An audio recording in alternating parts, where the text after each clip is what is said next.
Bonjour, un travail sur la résolution des équations et inéquations avec exponentielle. Donc c'est la petite partie de cours qui manquait dans la succession des vidéos portant sur cette notion. Alors j'ai proposé plusieurs exemples de résolution, d'équations et d'inéquations. Voilà tout ce qui est écrit en noir ici. Et à l'issue des explications que l'on va donner, il faudra que vous sachiez résoudre chacune de ces équations ou inéquations. Alors, si on les regarde de très près et si on se rappelle d'une des caractéristiques de la fonction exponentielle, je peux déjà vous dire qu'il y a deux équations ou inéquations pour lesquelles la résolution est immédiate. Peut-être que vous pouvez mettre en pause, réfléchir quelques minutes et puis revenir à la vidéo. Ces équations ou inéquations que vous savez pour l'instant résoudre sans avoir aucune méthodologie, ce qui va d'ailleurs vous montrer que avant de faire quoi que ce soit, on réfléchit parce qu'il peut y avoir des cas qui sont des évidences, eh bien, c'est cette équation-là et cette inéquation-là. Pour quelle raison? Je rappelle que la fonction exponentielle est une fonction qui est strictement positive. Une résolution d'équation ou d'inéquation, c'est une demande qu'on peut traduire en français. Là, par exemple, on est en train de vous demander de trouver les valeurs de x qui vont rendre exponentielle de x égale à moins 3. Or, on sait que exponentielle de x, c'est strictement positif, donc ça ne peut pas être égal à moins 3, ce qui veut donc dire que cette équation-là n'a pas de solution. On note ça, S égale l'ensemble vide, ou alors on dit en toutes lettres, cette équation n'a pas de solution. Pour cette inéquation, même chose, on est en train de vous demander de trouver les valeurs de x, toutes les valeurs de x, qui vont rendre exponentielle de x plus grand que moins 4. Or, comme vous savez que exponentielle de x est une quantité strictement positive, eh bien, elle est donc strictement plus grande que moins 4. Et donc ici, l'ensemble des solutions, c'est l'ensemble des réels moins l'infini plus l'infini, parce que c'est tout le temps vrai. Si, par contre, ici, à la place de strictement supérieur, je mettais inférieur ou même inférieur ou égal, à ce moment-là, on me demande quelles sont les valeurs de x qui vont rendre exponentielle de x plus petit que moins 4. Exponentielle de x, c'est toujours positif. Un nombre positif ne peut pas être plus petit que moins 4. À ce moment-là, l'ensemble des solutions serait l'ensemble vide. Et donc, votre façon d'expliquer cette résolution-là, celle de tout à l'heure qui donnait ça, ou celle-ci en vert qui donne ça, eh bien, c'est juste d'expliquer à côté car exponentielle de x est strictement positif. Voilà, pour les autres. Alors, attention, pour les autres, même si vous pensez là tout de suite, oui, elles sont faciles, je sais les résoudre, n'importe quelle résolution demande une technicité, c'est-à-dire une marche à suivre. Rappelez-vous, quand vous avez résolu les équations du premier degré, eh bien on vous a dit, voilà, tu fais de cette façon. Les équations du second degré, ce n'était pas la même méthode.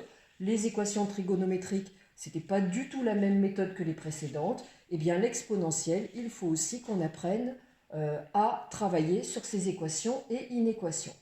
Donc c'est ce que je vais faire tout de suite, et puis on revient ensuite à ces équations, inéquations, et je proposerai un ou deux travaux supplémentaires avant de clore la vidéo.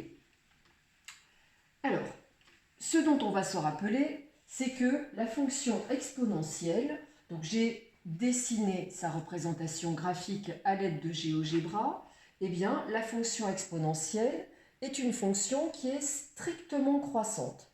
Ça veut dire que deux nombres différents, où qu'ils soient, ne peuvent pas avoir la même image. Et qu'en plus, les x et les exponentielles de x sont rangés dans le même ordre, ce qui est la définition d'une fonction strictement croissante.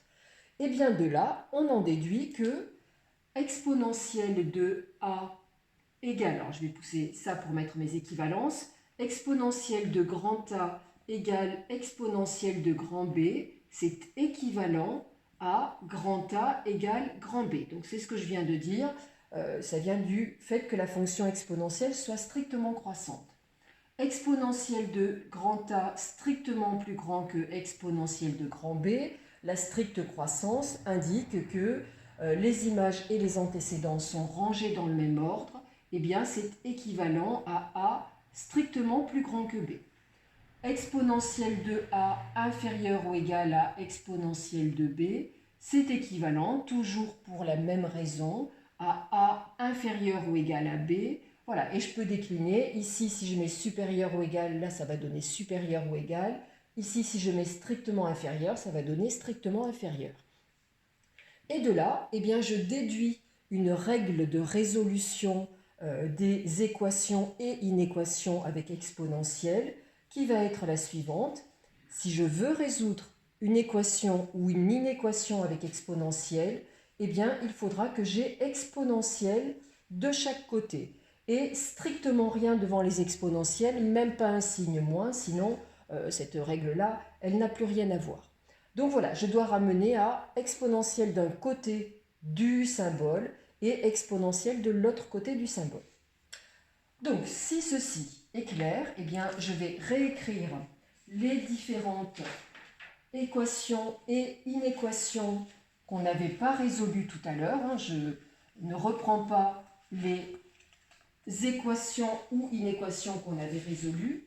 Donc j'avais proposé exponentielle de x égale exponentielle de moins 2x plus 5. Alors ce que vous pouvez faire, c'est mettre en pause la vidéo. Alors peut-être pas pour celle-ci qui est la première, mais par la suite, dès que j'écris une équation, vous mettez en pause et puis vous allez voir ma façon de corriger. Donc là c'est génial, eh bien j'ai bien une exponentielle de chaque côté, j'ai strictement rien devant les exponentielles, donc cette équation-là est équivalente. Alors si vous maîtrisez ce symbole, vous l'écrivez, si vous ne maîtrisez pas trop, il vaut mieux ne rien mettre et vous faites une succession de lignes. C'est équivalent à x égale moins 2x plus 5. Voilà, et là, en fait, hop, je marque un temps d'arrêt. C'est une équation qui est devenue du premier degré et je résous donc cette équation en passant tous les x du même côté, ce qui va donc donner 3x égale 5. Alors si j'ai travaillé avec équivalence, je poursuis ce symbole équivalent tout le long et c'est donc équivalent à x égale 5 tiers. Et voilà ma résolution qui est faite, ensemble de solutions, le nombre 5 tiers. Voilà pour celle-ci. Je résous la suivante. Donc j'avais proposé exponentielle de 3 moins x égale e multiplié par exponentielle de x plus 1. Voilà, donc hop, mettez en pause, faites la résolution par vous-même et puis venez voir la correction. Alors, ici, je peux me dire, si je n'avais pas le e qui est ici, celui-ci là, eh bien j'aurais exponentielle égale exponentielle. Là, j'ai le e multiplié par, je ne peux pas faire abstraction de ça, il est bien là. Qu'est-ce que je peux faire ici? Eh bien en fait, je peux aller utiliser les propriétés de l'exponentielle, et notamment la propriété fondamentale qui me dit que exponentielle de a multiplié par exponentielle de b, c'est exponentielle de a plus b. Et donc grâce à ça, puisque e, je me rappelle que c'est exponentielle de 1, ça veut dire que ça, je vais le résumer en une exponentielle. Et mon équation est donc équivalente à exponentielle de 3 moins x égale exponentielle de 1 fois exponentielle de x plus 1. Donc exponentielle de 3 moins x égale exponentielle de 1 plus x plus 1, ce qui fait x plus 2. Hop, j'ai bien exponentielle de chaque côté. C'est donc équivalent à 3 moins x égale x plus 2.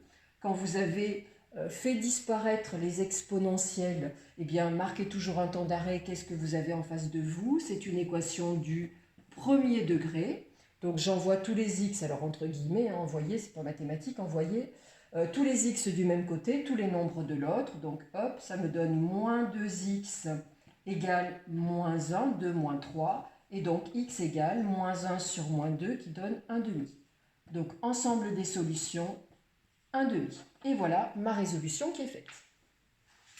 J'avais proposé une autre équation. Donc là, vous aurez un petit panel de résolution d'équations. Voilà, ça vous servira d'exemple pour en faire d'autres. J'avais proposé exponentielle de x au carré égale exponentielle de 10 sur le nombre e. Donc j'ai bien une équation avec exponentielle. Zut, je n'ai pas exponentielle des deux côtés du symbole, puisque là j'ai bien une exponentielle, mais là j'ai un quotient de deux exponentielles. Alors c'est pas grave, j'ai des propriétés algébriques, ça veut dire que bien évidemment on va faire intervenir les caractéristiques de l'exponentielle dans nos travaux. Et la propriété que je vais utiliser, c'est exponentielle de a divisé par exponentielle de b, c'est exponentielle de a moins b. Donc ça va me permettre de travailler sur... Alors attention ici, c'est l'exponentielle de x au carré. Ce n'est pas l'exponentielle de x qui est au carré. L'exponentielle porte sur le x au carré. Donc c'est exponentielle de 10 moins 1, puisque e, c'est la même chose que exponentielle de 1, et ça donne exponentielle de 9. Génial, j'ai exponentielle des deux côtés. Ça devient donc x au carré égale 9, ce qui est une équation du second degré. Et voilà, donc je vous disais, marquez un temps d'arrêt pour bien reconnaître le type de travail que vous avez en face de vous. Donc là, attention, équation du second degré. Là, c'est une équation particulière qui va donner x égale racine de 9 ou x égale moins racine de 9. Attention à ne pas oublier cette solution, c'est une faute que vous avez souvent faite. Donc x égale 3 ou x égale moins 3. Voilà. Et une autre façon de gérer ça, c'est de passer le 9 de ce côté-là. À ce moment-là, vous avez x au carré moins 9 égale 0.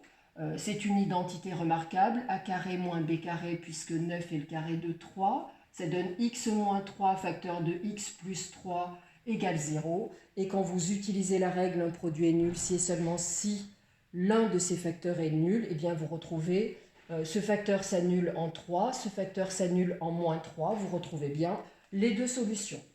Donc l'ensemble de solutions, c'est moins 3, 3. Voilà pour cette équation. Donc j'ai volontairement mis en fait une équation qui allait être du second degré pour casser un petit peu le rythme des précédentes où à chaque fois on avait du premier degré.